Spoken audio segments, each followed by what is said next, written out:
میدان وردګ چې ولسونه یې له پوهنې سره ځانګړې مینه لري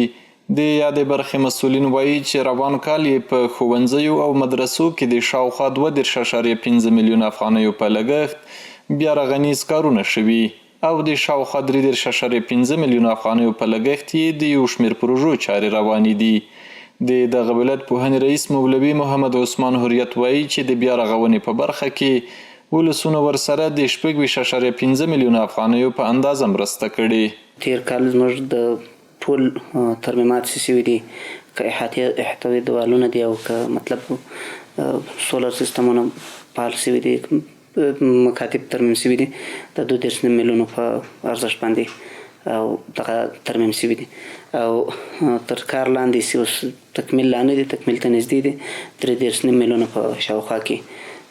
نور تر کار لاندې لرو او دا رقم ته د ولس د ملاتړ چې ولس له موږ سره څونه حمایت کوي او څونه په پوهنې په برخه کې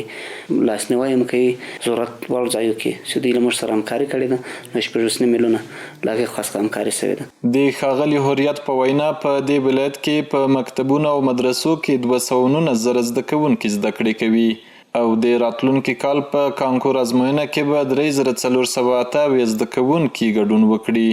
د میدان وردګ ولایت د پوهنې ریاست اړوند ټول مکاتب زموږ 410 بابه دي او مدارس 315 بابه دي. شاګردان 2,09,000 شاوخوا پورې د مدارسو مکاتبو شاګردان دي او فارغین هم د میدان وردګ ولایت په سطحه 3,470 نفر.